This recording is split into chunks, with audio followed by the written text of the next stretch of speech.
Hi, I'm Dawn Stevens with the Mom's Choice Awards. I have with us Gemini Adams. Welcome, Gemini. Thank you. Gemini is the award-winning author of Your Legacy of Love. Tell us a little bit, Gemini, about the book, where the inspiration came from. Well, it started actually when I was 21 years old, and my own mother was diagnosed with cancer. And we had a 2.5-year period of living in what I call limbo land, which was we just didn't know whether she was going to live or die and how long we really had. And during that time, my mother really sort of went into denial about the fact that death was a possibility. And so none of us as a family really talked about what was going on or talked about what could be done. And my mother did what most people are advised to do, which is she wrote a will and took care of her financial assets. So we inherited the car, the house, the money, and that was really important.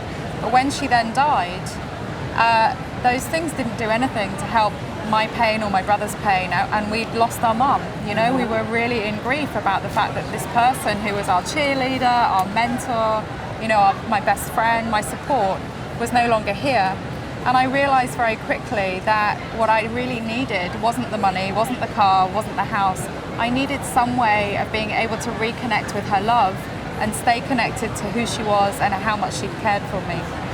So this book brought that together for you? Yeah. How so? Well, over the years, there were a number of different things. I came to realize that there were these really important events that you experience that I call firsts.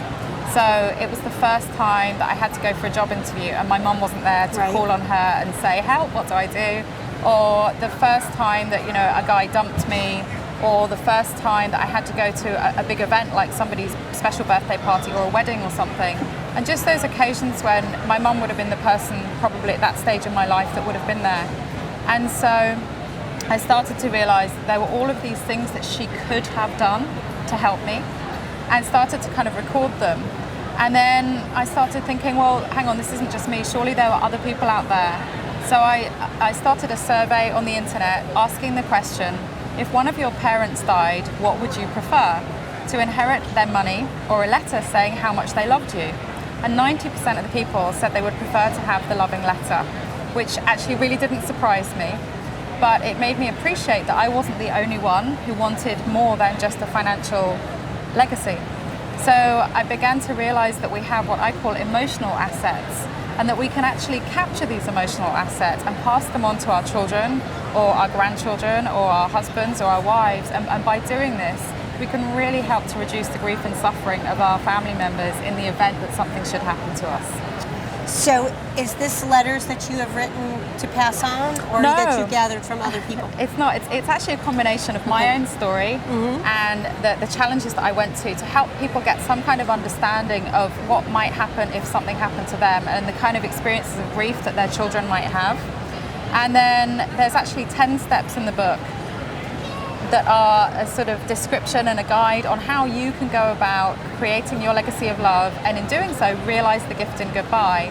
And at the back of the book, there's tons of resources. There's recommended books, recommended websites, recommended films to watch. There's a fabulous index. So it really is a sort of, you know, how-to guide for anybody who's looking to really prepare in case something happens to them, especially for their children, or for anybody who knows someone who's terminally ill and is really having to look at this stuff. What a great resource. Yeah. I know exactly what you're talking about. Lost my mom at 19 and went through all of those firsts that you call them. Still am going through them. Exactly. They don't necessarily happen just after you've lost someone. They can happen 20, 30 years later. Absolutely. Yes. I mean, I still think, oh, wish my mom was here for this. Wish she could tell me this. And even through the years when she was really ill and I was in college and she would mail me letters, I still have that box of letters, and that's the most precious thing that I have. Are the things that she because it's really the words. It's having the ability to read somewhere, darling, you know, I really love you, I'm proud of you, you can do anything you want, and encouraging your children to know that even when you're not here, to be able to actually say it to them. It's wonderful. So, Gemini, what can we expect in the Is there more books coming? What's the future holding? I'm working on a sort of follow-up book that's called You've Lost the Love of Your Life, Now What? And this one is much more for people who've been left behind, and it's to help them through grief. And I use the word grief in relation to any major event where somebody has been taken out of your life. So not just death, but divorce, somebody being dumped, even disease where you lose a part of yourself or somebody loses a part of themselves, and of course being dumped as well. Right. Okay. And so we can purchase the book where? You can buy the book in Barnes & Noble, Amazon online. You can also buy it at the website realizethegift.com, and also at realizethegift.com. We have tons of links and resources and all the steps, and you can find all these great tools to help you create your legacy of love. Great. All right. Well, thank you. Thank you. Glad to have you on board. Likewise. With the Mom's Choice, and we'll promote it through the Mom's Choice. It's a real pleasure Awards. to have won the award. Okay, Yeah. great. Thank you so much. Thanks.